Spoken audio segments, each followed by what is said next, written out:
तो भाई अस्सलाम वालेकुम एंड आज हम एक नया टॉपिक स्टार्ट करने जा रहे हैं एएस फिजिक्स में।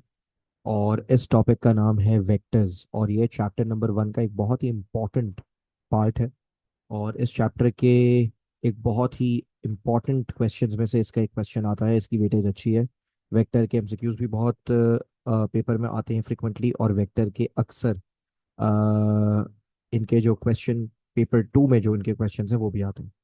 तो without any further ado, let's start the topic of vectors. तो भाई सबसे पहले तो चूंकि हम वेक्टर्स के बारे में पढ़ने जा रहे हैं, तो सबसे पहले मैं आप लोगों को यही पूछना और बताना चाहूंगा कि आखिर ये वेक्टर क्या होता है। What is a vector? We must know what is a vector, कि वेक्टर होता क्या है। तो वेक्टर को हम डिफाइन करते हैं, it is an arrow. Vector क्या है? एक एरो है। एरो। और ये एरो किस लिए इस्तेमाल होता है? Which is used to represent which is used to represent a physical quantity. An arrow which is used to represent a physical quantity. और कौन सी फिजिकल क्वांटिटी? क्या मास को हम एरो से रिप्रेजेंट कर सकते हैं? नहीं, मास की डायरेक्शन ही नहीं होती। तो हम सिर्फ उन फिजिकल क्वांटिटीज को वेक्टर से रिप्रेजेंट करते हैं जिनकी डायरेक्शन होती है। तो आप लिखेंगे an arrow which is use to represent a physical quantity with direction. एक ऐसी फिजिकल क्वांटिटी जिसके पास क्या हो? जिसके पास डायरेक्शन हो। ऐसी फिजिकल क्वांटिटीज को आप किसकी मदद से रिप्रेजेंट करते हैं? एरो की मदद से रिप्रेजेंट करते हैं। सो दिस इज अ वेक्टर। आपने अक्सर देखा होगा रोड पे एरो बने हुए होते हैं। आप जब किसी रोड पे ट्रैवल कर रहे होते हैं, सामने ब्लू कलर का बोर्ड लगा हुआ होता है। उसमें एरोज बने हुए होते हैं, लिखा होता है एयरपोर्ट जाना है तो स्ट्रेट जाएं, शार फैसल जाना है तो लेफ्ट हो जाएं। है ना, बने होते हैं इस तरह के एरोज। वो एरोज क्या है? Those arrows are showing you direction. And any arrow which is showing you a direction, it is being used as a vector, right? Definitely there is more to it. और हम vectors के बारे में काफी कुछ आज इस चैप्टर में एक्सप्लोर करेंगे। अच्छा, वेक्टर के बाद जाहिर है पेपर में एक डेफिनेशन आती है वेक्टर क्वांटिटी की।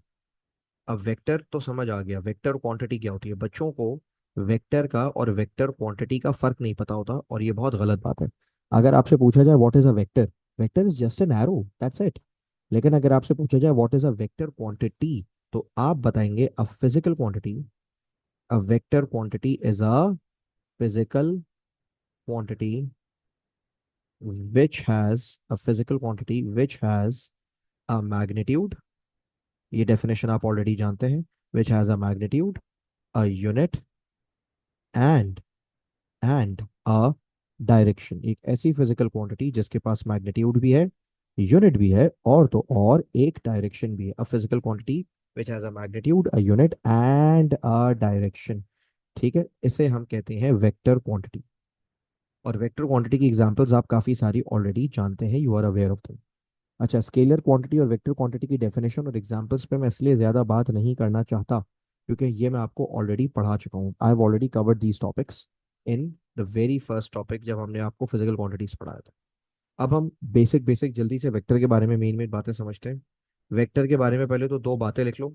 ये दो बातें बहुत इंपॉर्टेंट है, ये दो पॉइंट्स लिखवा रहा हूँ। देखो मैं क्या लिखवा रहा हूँ। Length of arrow. Length of arrow, अच्छा एरो बोले वेक्टर बोले, बात एक ही। लेंथ ऑफ एरो या vector represents represents the magnitude। Length of arrow represents the magnitude। और दूसरी बात, head of the arrow. Arrow का जो हेड है, एरो का हेड बोले या वेक्टर का हेड हेड बोले, बात एक ही है। Head of the arrow represents represents the direction. ये बात बहुत इंपॉर्टेंट है समझना। एरो जितना लंबा होगा समझ जाइएगा मैग्नीट्यूड उतना ज्यादा है, और जिस तरफ एरो का हेड होगा समझ जाइएगा वेक्टर की डायरेक्शन भी उसी जानिब है। ठीक है, मैं आपको एक छोटी सी एग्जांपल समझाता हूँ, उसको समझिएगा। ये इतना मुश्किल नहीं है, it's easy to understand.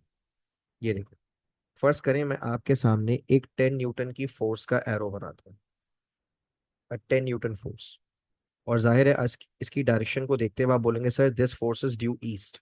Sir east क्यों बोल रहे हैं आप? अच्छा, मैं आपको थोड़ा सा, ऑल्दो आई नो कि आपको ये सब आता है, लेकिन फिर भी सिर्फ रिकॉल करने के लिए मैं बता देता हूँ। देखें, ये आपके डायरेक्शंस होते हैं। ऊपर होता है नॉर्थ, नीचे होता है साउथ, राइट साइड पर होता है ईस्ट, और लेफ्ट साइड पर होता है वेस्ट। ये आपको पता है, right?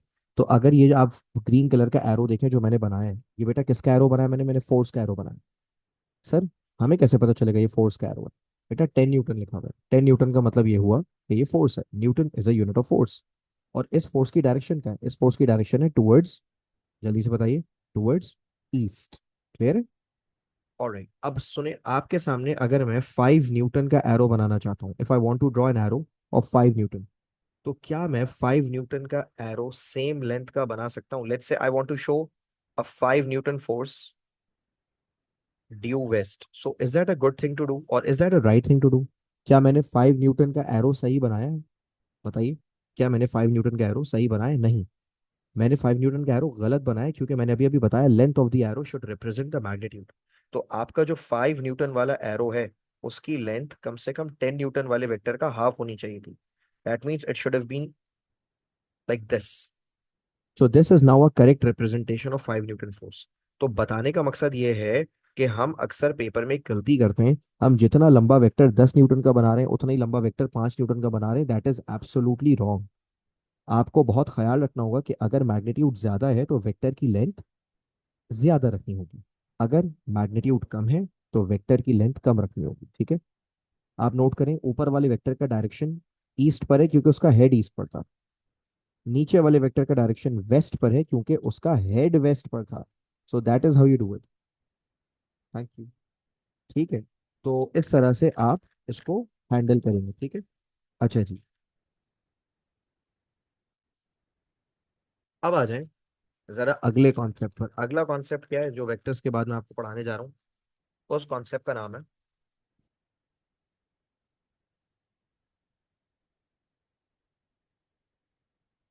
Addition of vector. Addition of vector. हम वेक्टर का क्या सी, oh sorry sorry sorry sorry sorry, आज मैं एडिशन से पहले आपको एक और चीज पढ़ाना चाहूंगा। Before addition I would like to talk about resolution. पहले मैं आपको रेजोल्यूशन पढ़ाऊंगा, फिर मैं आपको एडिशन पढ़ाऊंगा। ठीक है? Resolution of vector. ये रेजोल्यूशन ऑफ वेक्टर क्या होता है? पहले रेजोल्यूशन की हम डेफिनेशन लिख लेते हैं। ठीक है? रेजोल्यूशन को डिफाइन करते हैं, रिजॉल्विंग, अच्छा रिजॉल्विंग, बोले resolving of a vector means splitting it into its components. Resolving of a vector means splitting it into its components। अब क्या मतलब एक वेक्टर को रिजॉल्व करने का, एक वेक्टर की रेजोल्यूशन का, एक वेक्टर को तोड़ने का? What does it even mean? Resolving of a vector का मतलब क्या है? एक वेक्टर को उसके कंपोनेंट्स में तोड़ने का क्या मतलब हो सकता है? आइए मैं आपको समझाता हूँ। पहले तो मुझे एक बात बताएं, मैं आपके सामने एक फोर्स बना रहा हूँ। ये मैंने फोर्स बनाई है 10 न्यूटन की, इसकी डायरेक्शन क्या है? आप बोलेंगे it is a force 10 Newton due north, right? इस फोर्स की डायरेक्शन है टू द नॉर्थ। या अगर मैं आपके सामने एक और फोर्स बनाता हूँ, लेट्स से ये वाली फोर्स है, ये मैंने बनाई है 15 न्यूटन, और इसकी डायरेक्शन आप बोलेंगे sir this is a force due east. So I have a force of 10 newtons due north and I have a force of 50 newtons due east. But if I draw another force like this, let's say, check this. इस force की direction क्या है? अब आप देख सकते हैं कि ये फोर्स ना ही नॉर्थ पे और ना ही ईस्ट पे, बल्कि नॉर्थ और ईस्ट के बीच में। और इसे आप बोलेंगे 10 न्यूटन ड्यू नॉर्थ ईस्ट। अब ये है जरा समझने वाली बात, and I want your complete attention.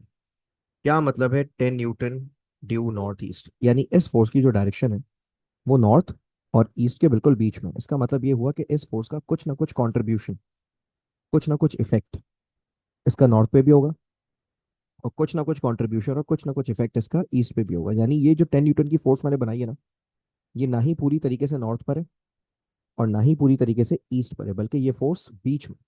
मतलब इसका कुछ ना कुछ कंट्रीब्यूशन नॉर्थ पे भी है और कुछ ना कुछ कंट्रीब्यूशन ईस्ट पे भी है। उसे हम कहते हैं कंपोनेंट्स। ठीक है, यानी इसका एक बनेगा नॉर्थ कंपोनेंट और एक बनेगा ईस्ट कंपोनेंट। क्या क्या बनेगा बेटा? एक बनेगा नॉर्थ कंपोनेंट और एक बनेगा ईस्ट कंपोनेंट। तो इसका मतलब देखो, मैं यहाँ पे एक साइड नोट लिख रहा हूँ। मैं लिखूंगा this vector is along north east. ये वेक्टर कहाँ पर है? नॉर्थ ईस्ट पे। So it it has a north component, यानी इसका कुछ ना कुछ नॉर्थ पर असर होगा, एंड एन ईस्ट कंपोनेंट। तो इसका एक नॉर्थ कंपोनेंट भी होगा और इसका एक ईस्ट कंपोनेंट भी होगा। उन्हीं कंपोनेंट्स को अब मैं आपको निकालना सिखाऊंगा। I am going to teach you how to find the components of a vector. एक वेक्टर के कंपोनेंट्स कैसे बनाते हैं। चलिए, अब मैं आपको नीचे यहाँ अलग से दोबारा से बना के दिखा रहा हूँ। तो भाई, फर्स्ट करें, I have a 10 Newton vector. I have a 10 Newton vector. और फर्स्ट करें, इस 10 न्यूटन वेक्टर का जो एंगल है वो है 30 डिग्रीज। कितना है बेटा वेक्टर? एंगल कितना है इस वेक्टर का? 30 डिग्रीज। अब आप बताएं इस वेक्टर की डायरेक्शन क्या है। आप बोलेंगे सर इसकी डायरेक्शन है नॉर्थ ईस्ट। तो उसके कितने कंपोनेंट्स बनेंगे? एक कंपोनेंट इसका बनेगा ईस्ट पे, ये देखें, वन कंपोनेंट टुवर्ड्स ईस्ट, और एक कंपोनेंट बनेगा नॉर्थ पे। अरे वाह सर, ये तो एक ट्रायंगल बन गया। Yes, it has become a triangle. तो एक वेक्टर बन गया इसका ईस्ट कंपोनेंट और एक वेक्टर बन गया इसका नॉर्थ कंपोनेंट। मतलब ये हुआ कि इस 10 न्यूटन में से कुछ हिस्सा, कुछ कंट्रीब्यूशन इसका अलोंग ईस्ट होगा और कुछ contribution out of the 10 Newton इसका अलोंग नॉर्थ होगा। अब हमें यही तो पता लगाना है कि ईस्ट में कितना है और नॉर्थ में कितना है। How much force is along east and how much force is along north. इस वेक्टर का नाम मैं रख देता हूँ एक्स और इस वेक्टर का नाम मैं रख देता हूँ वाई। ये जो ईस्ट वाला वेक्टर है ना, ईस्ट वाला, इसका मैंने नाम रख दिया एक्स, और ये जो नॉर्थ वाला वेक्टर है इसका मैंने नाम रख दिया वाई। अच्छा, अब देखें आपके सामने एक ट्रायंगल है। आप जल्दी से मुझे बताएं, आपने पढ़ा है बेटा ट्रिग्नोमेट्री में कॉस थीटा या कॉस 30 डिग्री। कॉस जो है, कॉस कोसाइन, वो किन दो साइड्स का रेशो होता है? हम सब जानते हैं कोसाइन रेशो होता है adjacent upon hypotenuse. Adjacent side कौन सी होती है? आपको भी पता है, एडजेसेंट साइड वो होती है जो एंगल के साथ हो। जैसे आपकी ये जो एक्स वाली साइड है ये एडजेसेंट है एंगल के साथ, और ऑपोजिट साइड, ऑपोजिट का मतलब 30 डिग्री या एंगल के सामने कौन सी साइड है? ये वाई है। तो आपकी जो एक्स वाली साइड है ये कहलाएगी एडजेसेंट, और जो वाई वाली साइड है ये कहलाएगी ऑपोजिट। कॉस किसका रेशो होता है? ये आपने ओ लेवल मैथ में पढ़ा है। कॉस रेशो होता है एडजेसेंट साइड यानी x divided by hypotenuse. Hypotenuse कितना था बेटा? हाइपोटेन्यूज था 10। तो आपने क्या किया, कॉस 30 लिख दिया एक्स अपॉन 10। अगर मैं इसमें 10 को वहां भेज दूं, यानी कि मैं एक्स को सब्जेक्ट बना दूं, तो एक्स किसके बराबर आ जाएगा? 10 cos 30। तो देखिए ऊपर मैं फिगर में क्या कर रहा हूँ, ऊपर मैं फिगर में लिख रहा हूँ एक्स की जगह 10 cos 30। बिल्कुल इसी तरह आप मुझे बताएं, साइन किसका रेशो होता है? साइन, सब जानते हैं साइन बराबर होता है परपेंडिकुलर अपॉन हाइपोटेन्यूज या ऑपोजिट अपॉन हाइपोटेन्यूज। आप बताएं इस ट्रायंगल की ऑपोजिट साइड कौन सी है? एंगल की सामने वाली साइड कौन सी है? एंगल के सामने वाली साइड है Y. So it is Y upon which side is hypotenuse? Hypotenuse is 10। ये 10 वहां जाएगा, तो आपका y का फॉर्मूला बन जाएगा 10 sin 30। तो ऊपर आप फिगर में क्या करें, ऊपर आप फिगर में क्या जाके लिख लें? 10 sin 30। तो देखें, आपके पास 10 न्यूटन का वेक्टर था, आपने उसके दो टुकड़े कर लिए, दो कंपोनेंट्स बना लिए। एक कंपोनेंट बन गया 10 cos 30 और एक कंपोनेंट बन गया 10 sin 30। अगर आप कैलकुलेटर में, ये देखें आपके सामने कैलकुलेटर आ गया, आपके सामने मैं लिख रहा हूँ कैलकुलेटर में 10 cos 30। देख कर बताएं क्या आ रहा है। 10 cos 30 का आंसर आ रहा है 8.66 न्यूटन्स।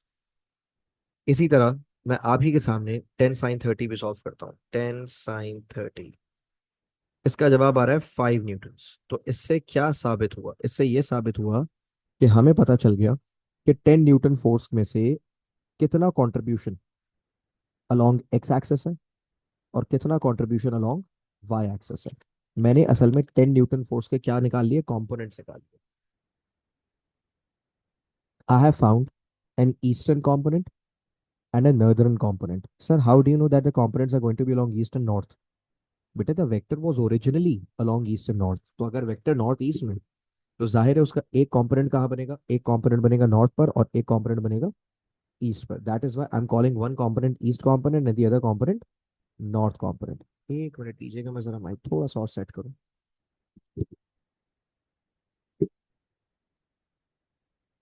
जी। तो इस तरह से मैंने क्या किया, मैंने अपने वेक्टर के दो कंपोनेंट्स बना लिए, east component and north component. 10 Newton force में से कितनी फोर्स अलोंग ईस्ट थी? 8.66। और 10 न्यूटन फोर्स में से कितनी फोर्स अलोंग नॉर्थ थी? 5 न्यूटन। तो मैंने इस फोर्स के दो कंपोनेंट्स बना लिए। अच्छा, एक और मैं आपको टिप देना चाहूंगा। आपको अगली बार से ना इतनी सारी मैथ्स करने की, जो मैंने इतनी सारी मैथ्स की है ना, अगली बार से आपको इतनी सारी मैथ्स करने की जरूरत नहीं है। इसकी एक डायरेक्ट ट्रिक है। डायरेक्ट ट्रिक क्या है बेटा? डायरेक्ट ट्रिक ये है कि आपको फौरन से कंपोनेंट्स खुद से डिसाइड कर लेने। जो एडजेसेंट कंपोनेंट होगा वो हमेशा कॉस होता है, जो ऑपोजिट कंपोनेंट होगा वो हमेशा साइन होता है। हो सकता है आपको सुन के मेरी बात ऐसे समझ ना आ रही हो, तो मैं आपको एक आध एक्सरसाइज और करवाता हूँ बेटा। फर्स्ट करें, मेरे पास एक वेक्टर दिया हुआ है, लेट्स से ये देखें, ये एक मेरे पास वेक्टर है और इस वेक्टर का लेट्स से मैग्नीट्यूड है 15 मीटर्स पर सेकेंड। आप यूनिट देखकर पता लगा चुके होंगे कि ये वेलोसिटी का वेक्टर है। मीटर्स पर सेकेंड किसका यूनिट होता है? वेलोसिटी का। अच्छा, फर्स्ट कर लें कि ये जो 15 वाली फोर्स है, इसका यहां से एंगल है 45 डिग्री। अब पहला सवाल तो ये कि इस 15 वाली फोर्स की डायरेक्शन क्या है? जाहिर है आप देखकर बता पाएंगे कि इसकी डायरेक्शन है साउथ वेस्ट, क्योंकि ये साउथ और वेस्ट के बीच में आ रहा है। साउथ वेस्ट होने की वजह से इस फोर्स के आप बनाएंगे दो कंपोनेंट्स। यानी आप इसका एक साउथ कंपोनेंट बनाएंगे, ये देखें, ये मैंने साउथ कंपोनेंट बना दिया। और इस वेलोसिटी का आप एक वेस्ट कंपोनेंट बनाएंगे। कितने कितने कंपोनेंट्स बनाए मैंने इस वेलोसिटी के? दो। क्योंकि इस वेलोसिटी की डायरेक्शन क्या है? इस वेलोसिटी की डायरेक्शन है साउथ वेस्ट। साउथ वेस्ट की वजह से इसका एक कंपोनेंट साउथ की तरफ होना चाहिए और एक कंपोनेंट वेस्ट की तरफ होना चाहिए। That is why I am calling it south west. अब मैंने आपको अभी अभी बताया कि जो एडजेसेंट कंपोनेंट होता है वो कॉस कंपोनेंट होता है। बताया एडजेसेंट कौन सा है? Which is the adjacent component?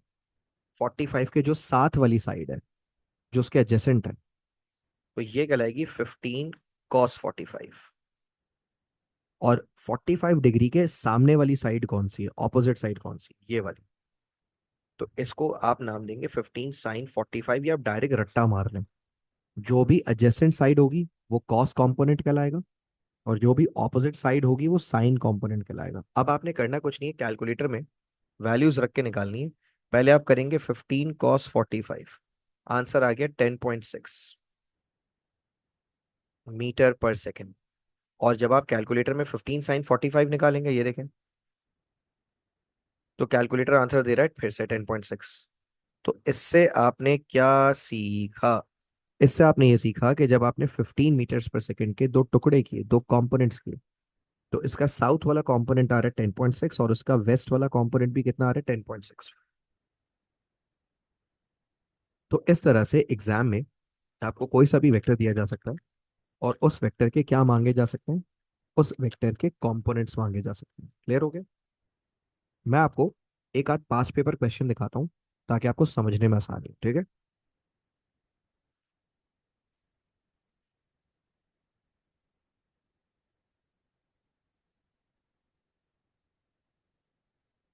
सबसे पहले I am going to show you the easiest of the questions. ये देखें, ये क्वेश्चन है, क्वेश्चन नंबर 8। एक बार जरा पढ़ें क्या लिखा हुआ है। सवाल में कह रहे हैं what is the horizontal component of the force shown. जो फोर्स दिखाई जा रही है 20 न्यूटन की, इसका हॉरिजॉन्टल कंपोनेंट कितना होगा? पहले तो आप मुझे ये बताएं कि इस फोर्स की डायरेक्शन क्या है। It can be clearly seen कि फोर्स की डायरेक्शन है नॉर्थ ईस्ट। मतलब ये हुआ, इस फोर्स का एक कंपोनेंट बनेगा ईस्ट पे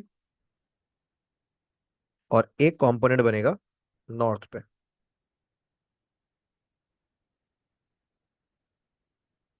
one component is along east and the other component is along north, यानी एक हॉरिजॉन्टल और एक वर्टिकल। आपने कौन सा वाला कंपोनेंट निकालना है? आपने हॉरिजॉन्टल वाला निकालना है, यानी ईस्ट वाला। अभी अभी मैंने बताया जो एडजेसेंट कंपोनेंट होता है वो कॉस होता है। अब आप बताएं एडजेसेंट कौन सा है? नॉर्थ वाला एडजेसेंट है या ईस्ट वाला? ईस्ट वाला एडजेसेंट है, तो आप लिखेंगे 20 cos 53, और ऑपोजिट को आप लिखेंगे 20 sin 53। तो जब आप कैलकुलेटर में 20 cos 53 निकालेंगे, क्या आंसर आएगा? ये देखें, 20 cos 53, आंसर आ रहा है 12.03, यानी कि तकरीबन 12 आ रहा है। तो आपका आंसर आ जाएगा ए। अच्छा, उन्होंने आपसे वर्टिकल कंपोनेंट या नॉर्थ वाला कंपोनेंट मांगा नहीं है। अगर मांग लेते तो आप क्या करते? तो आप सामने वाला कंपोनेंट भी निकाल लेते। कैसे निकालते? आप सीधा सीधा लिखते 20 sin 53, और इसका आंसर आता 15.97, यानी तकरीबन 16 न्यूटन आंसर आ जाता। तो बात समझ आई? तो जब आपने 20 न्यूटन फोर्स के दो टुकड़े किए, एक टुकड़ा आ रहा है 12 और एक टुकड़ा आ रहा है 16, आपने नोट किया दोनों टुकड़े अलग अलग आ रहे हैं। एक कंपोनेंट 16 आ रहा है और एक कंपोनेंट 12 आ रहा है। कभी कंपोनेंट्स इक्वल आते हैं, कभी अनइक्वल आते हैं। अगर एंगल 45 होता है ना बिल्कुल बीच में, तब दोनों कंपोनेंट्स इक्वल आते हैं। ठीक है? जैसे ये एंगल 53 है, 53 का मतलब ये 45 से ज्यादा है, it is close to from the north. ये ईस्ट से कितना दूर है? ये वाला वेक्टर, ये वाला वेक्टर ईस्ट से 53 डिग्री दूर है। ये नॉर्थ से कितना दूर होगा? नॉर्थ से दूर होगा सिर्फ 37 डिग्री। तो ये नॉर्थ से क्लोजर है। It is only 37 degrees away from north and 53 degrees away from east. तो जो नॉर्थ से क्लोज होगा उसका नॉर्थ कंपोनेंट बड़ा आएगा। आप नोट करें, इसका नॉर्थ कंपोनेंट 16 आ रहा है और इसका ईस्ट कंपोनेंट 12 आ रहा है। That is the logic. मैं आपको एक काम करता हूँ, ये तो बहुत आसान सवाल था, मैं आपको कुछ सवाल और दिखाता हूँ। ठीक है? फॉर एग्जाम्पल आप एक ये वाला सवाल करें।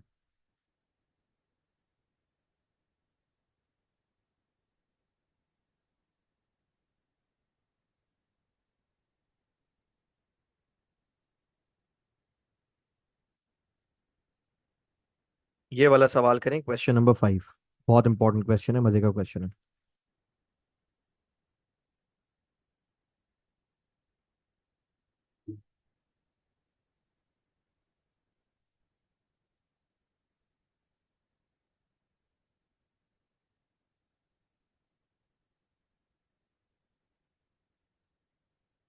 But I didn't get your question.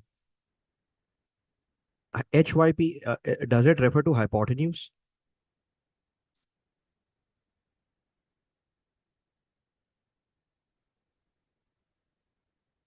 All I'm trying to say, Faria, is मैं जवाब दे देता हूँ, पहले सुन लो। देखो भाई, मैं एक वेक्टर बना रहा हूँ और मैं कहता हूँ ये 45 डिग्रीज ईस्ट से दूर है। तो जाहिर है अगर ये 45 डिग्रीज ईस्ट से दूर है, तो ये नॉर्थ से भी कितने डिग्रीज पर है? 45। इसका मतलब ये हुआ कि इसका जितना कंपोनेंट एक्स वाला आएगा उतना ही कंपोनेंट वाई वाला आएगा। Both of its components are going to be of the equal length. और आपको पता है, आप ये जो ऑपोजिट कंपोनेंट है ना, ऑपोजिट वाला, इसको आप यहां से उठा के यहां भी बना सकते हो। ये दोनों अलाउड है। इसको यहां बना दो, इसको यहां बना दो, बात एक ही। ठीक है?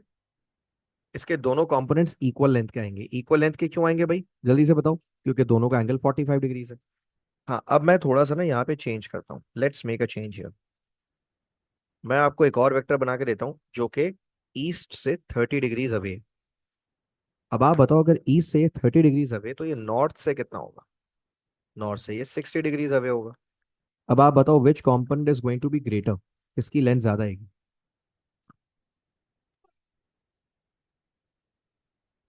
किसकी लेंथ ज्यादा आएगी?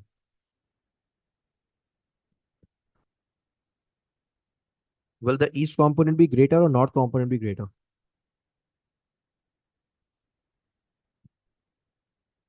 The answer is east component will be greater. Why? Because your vector is more towards east as compared to north. Your vector is more towards east as compared to north. So your east component will be greater and your north component will be smaller. ठीक है? और north component को आप यहां बनाओ। ये देखो, आप नॉर्थ कंपोनेंट को यहां बनाओ या यहां बनाओ, बात एक ही है। इधर at this side, at the left side, और at the right side, that's the same thing. ठीक है? अच्छा, अब मैं तुमसे एक और बड़े मजे की चीज पूछता हूँ, चेक दिस। अगर मैं इसी वेक्टर का डायरेक्शन चेंज कर दूं, डायरेक्शन चेंज करने का मतलब ये है कि now I draw it like this, it's 20 degrees from north. So if it is 20 degrees from north, then at how many degrees should it be from east? 70 degrees, right? अब आप बताओ कौन सा कंपोनेंट बड़ा आएगा, नॉर्थ बड़ा आएगा या ईस्ट बड़ा आएगा?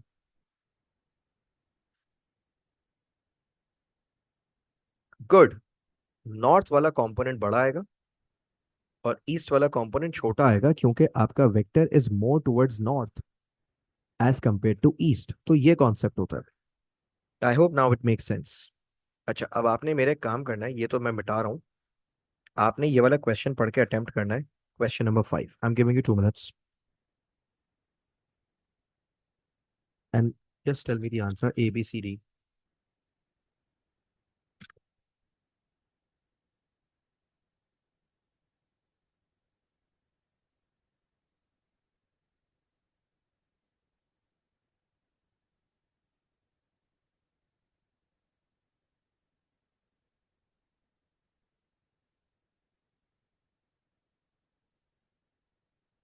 All right, let's form a triangle. पहले तो एक बात बताओ, this 75 meters per second vector, where is it?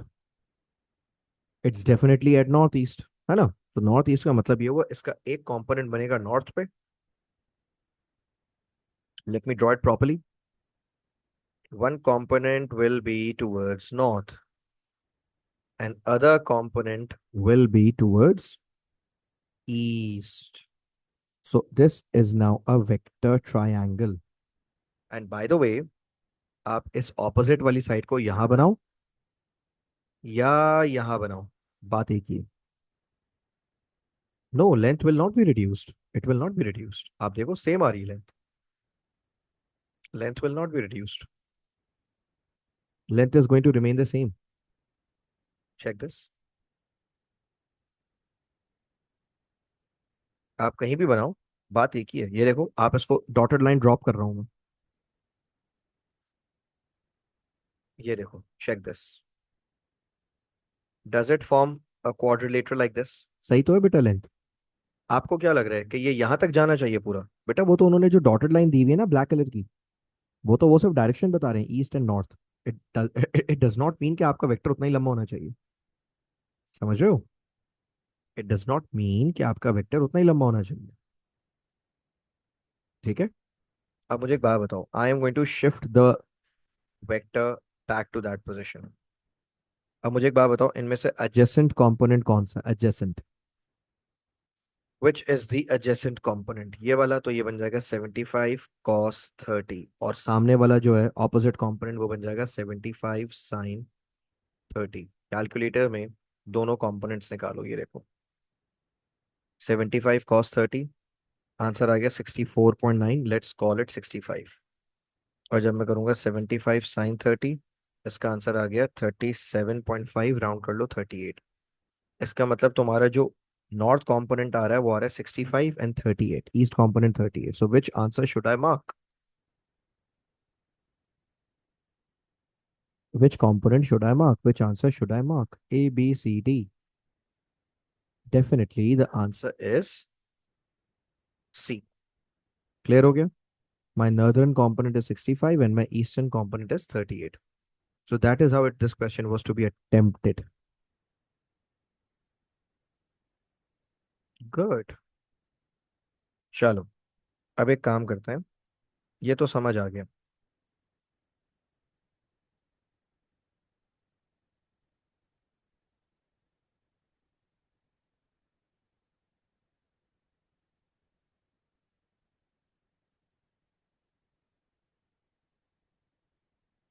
Okay, attempt 24, ये भी वेक्टर कंपोनेंट्स का एक क्वेश्चन है।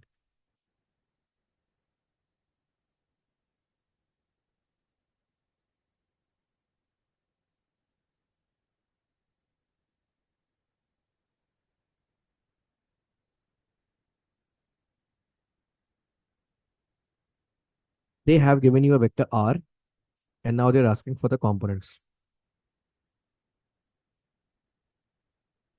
देखो, जो adjacent component है ना, वो बन जाएगा R कॉस थीटा, और जो ऑपोजिट कंपोनेंट है वो बन जाएगा आर साइन थीटा।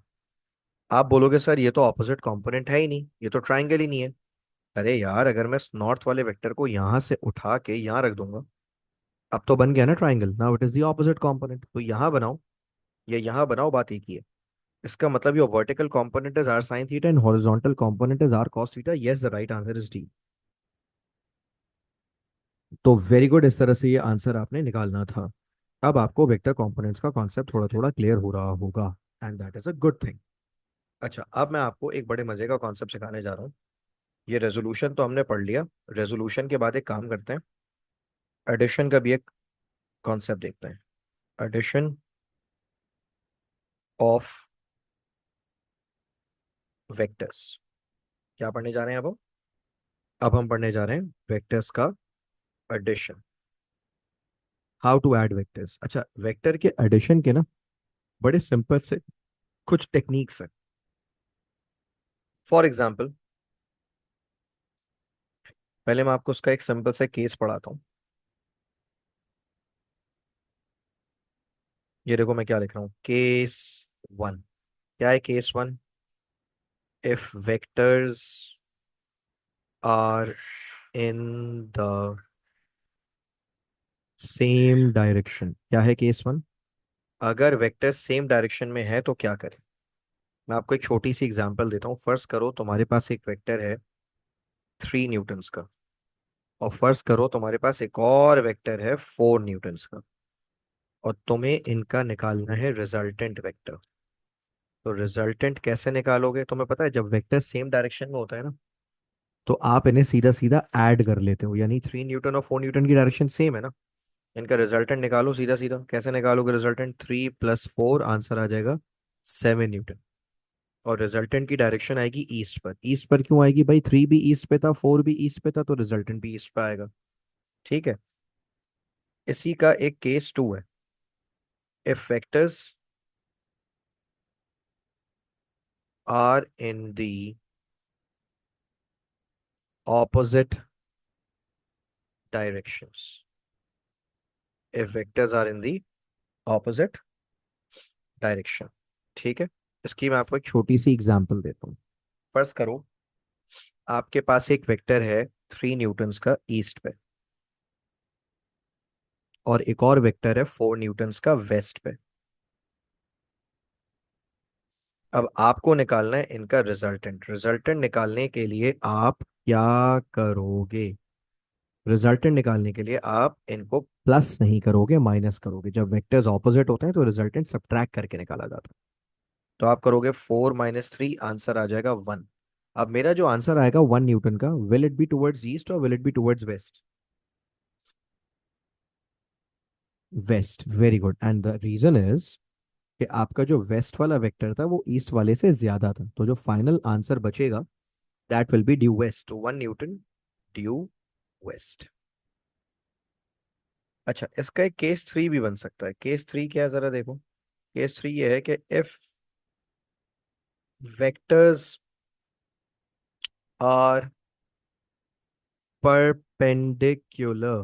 अगर वेक्टर्स परपेंडिकुलर हैं। क्या मतलब है वेक्टर्स परपेंडिकुलर होने का? मैं आपको बना के दिखाता हूँ।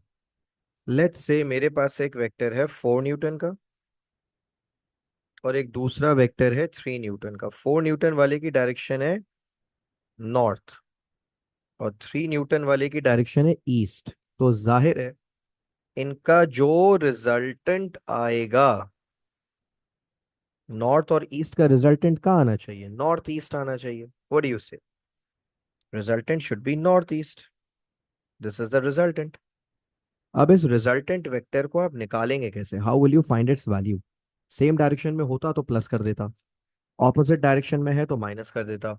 ये तो एक दूसरे के परपेंडिकुलर हैं, तो रिजल्टेंट कैसे निकालूं? रिजल्टेंट के लिए आप करेंगे पाइथागोरस थ्योरम। कैसे अप्लाई करेंगे पाइथागोरस थ्योरम? मैं अभी आपको सिखा देता हूँ। आपके पास कौन कौन सी साइड्स हैं? एक साइड है 3 और एक साइड है 4। ये देखें, आप पाइथागोरस थ्योरम कैसे अप्लाई करेंगे? आप करेंगे 3 का स्क्वायर प्लस 4 का square, is equal to resultant का स्क्वायर। और आपको भी पता है अगर रिजल्टेंट पर से स्क्वायर हटाना है तो अदर साइड पर रूट आ जाएगा। ये आपने क्या अप्लाई कर दिया? ये आपने पाइथागोरस थ्योरम अप्लाई कर दिया, दैट्स इट। इतना आसान ये काम था। 3 का स्क्वायर प्लस 4 का स्क्वायर अंडर रूट। क्या आंसर आ गया? बताओ भाई। इसका आंसर आ जाएगा 5 न्यूटन्स नॉर्थ ईस्ट। तो भाई हमने 3 बातें सीखी। अगर वेक्टर सेम डायरेक्शन में है तो प्लस कर दो, अगर वेक्टर्स ऑपोजिट डायरेक्शन में तो रिजल्टेंट निकालने के लिए माइनस कर दो, और अगर वेक्टर्स एक दूसरे के परपेंडिकुलर हैं तो आप पाइथागोरस थ्योरम लगा दें। पेपर में ना कभी कभी चौथा केस भी आ जाता है ना। What is case 4? Let's have a look.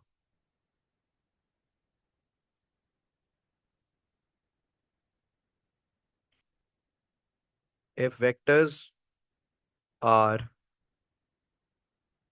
neither in the same direction,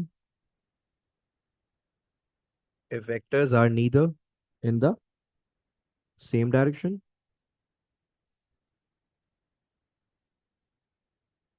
nor opposite nor perpendicular, यानी ना ही केस 1 है, ना ही केस 2 है, ना ही केस 3 है, ना ही केस 3 है, तो क्या करेंगे? अगर वेक्टर्स की डायरेक्शन ना सेम है, ना ऑपोजिट है, और ना ही परपेंडिकुलर है, तो क्या करेंगे?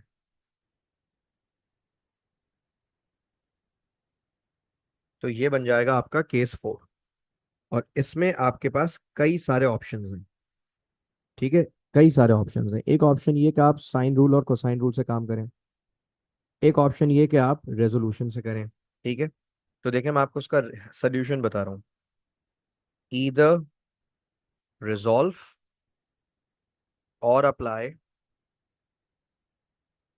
Cos sine rules.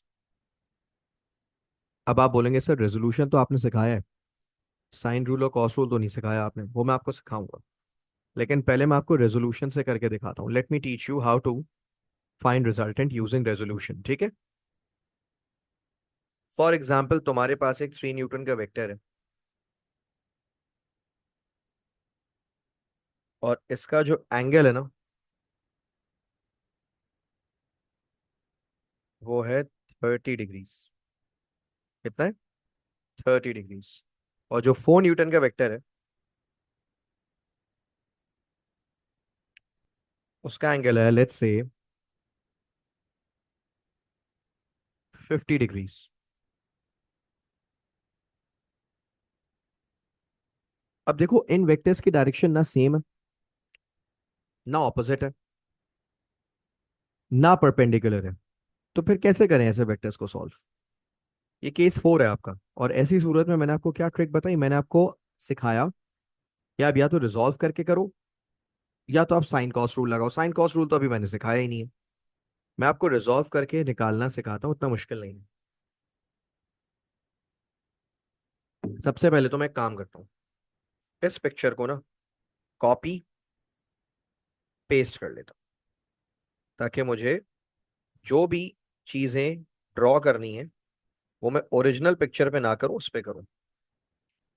अब देखो मैं तुम्हारे सामने यहाँ पे क्या करने जा रहा हूँ। मैं 3 न्यूटन वाले वेक्टर के भी दो कंपोनेंट्स पता करने जा रहा हूँ और 4 न्यूटन वाले वेक्टर के भी दो कंपोनेंट्स पता करने जा रहा हूँ। I am going to find the vector components. Vector के मैं कंपोनेंट्स निकालने जा रहा हूँ। How will I do that, जरा देखो।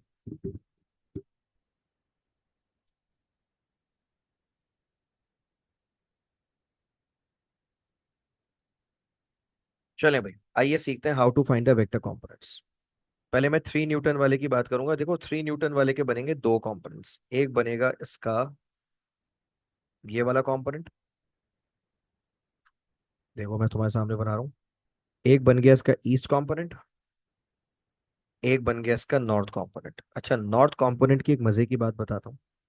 नॉर्थ वाले कंपोनेंट को आप यहां से उठाकर यहां भी बना सकते थे। तो मैंने क्या किया, मैंने इसके दो कंपोनेंट्स बना लिए। जो एडजेसेंट कंपोनेंट है ये कहलाएगा 3 cos 30, और ये कहलाएगा 3 sin 30। ठीक है, एक बन गया 3 cos 30, एक बन गया 3 sin 30। एक काम करते हैं, इसके भी ना दो कंपोनेंट्स बनाते हैं। ये जो साउथ ईस्ट वाला है इसके भी दो कंपोनेंट्स बनाते हैं। एक कंपोनेंट बनेगा इसका ईस्ट पे, और एक कंपोनेंट बनेगा इसका साउथ। और आपको पता है ये जो साउथ वाला कंपोनेंट है, आप इसको यहां से उठाकर अब यहां भी बना सकते हैं। अच्छा, ये क्या कहलाएगा बेटा, जो एडजेसेंट है ये कहलाएगा 4 cos 50 and 4 sin 50।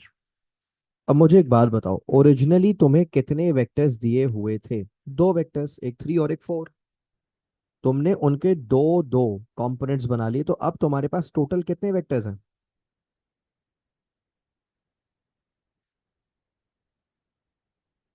All together how many vectors do you have? All together how many vectors do you have? No, you do not have 6 vectors, you have 4 vectors. अब मैं आपको बता रहा हूँ व्हाई नॉट 6। यहाँ पे कंफ्यूजन हो सकता है, आप बोलो sir there are 6 vectors, there are 2 green vectors, 2 purple vectors and 2 blue vectors. There are 6 vectors? No, there are no 6 vectors. Actually 3 और 4 को तुमने ब्रेक कर दिया, so they no longer exist. 3 और 4 वाला जो वेक्टर था, पर्पल वाले वेक्टर, तुमने उन्हें ब्रेक कर दिया, अब दे नो लॉन्गर एग्जिस्ट। तो मैंने तुम्हारे कंफ्यूजन को दूर करने के लिए मैंने मिटा देता हूँ। ये देखो मैंने मिटा दिया। अब बताओ, now how many vectors do you have? Now you have only 4 vectors left. Sir आपने वो वाले क्यों मिटा दिए? बेटा उनको तो मैंने स्प्लिट कर दिया ना, उनके तो मैंने कंपोनेंट्स निकाल लिए। अब मुझे एक बात बताओ, can you tell me about these vectors, are they in the same direction? तो सेम डायरेक्शन में रिजल्टेंट कैसे निकालते हैं? सेम डायरेक्शन में रिजल्टेंट निकालने के लिए आप इन्हें सीधा सीधा ऐड कर दें। तो जब आप ऐड करेंगे 3 cos 30 और 4 cos 50, ये देखें आपके सामने कर रहा हूँ, 3 cos 30 प्लस 4 cos 50, आंसर आ रहा है 5.169। Let's call it 5.17। तो आपके पास ईस्ट पे बच जाएगा 5.17। ठीक है। अच्छा, now tell me about these, are they in the same direction और are they in the opposite direction? They are in opposite direction, right? So I'm going to subtract them. So how will I subtract them? Check. I'll do. I'll do 4 sin 50 minus 3 sin 30. My answer is 1.56. I'm going to make it 1.56. 1.56. अब मुझे एक बात बताओ, why am I drawing this vector along south? क्योंकि बेटा south वाला बड़ा था, नॉर्थ वाला छोटा था, इसलिए जो बचेगा आंसर वो साउथ पे बचेगा। अगर नॉर्थ वाला बड़ा होता तो नॉर्थ पे जवाब बचता। Now how many vectors are left?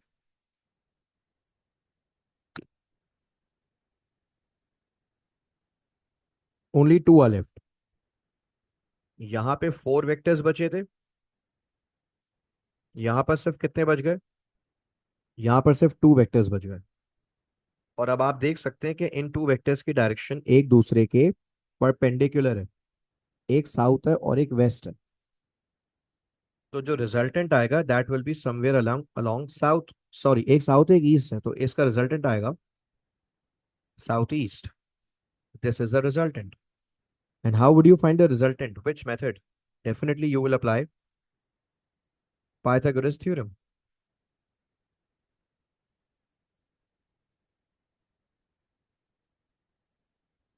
And your answer would be, क्या करोगे बेटा? 5.17 का स्क्वायर प्लस 1.56 का स्क्वायर। मेरा आंसर आ रहा है 5.4।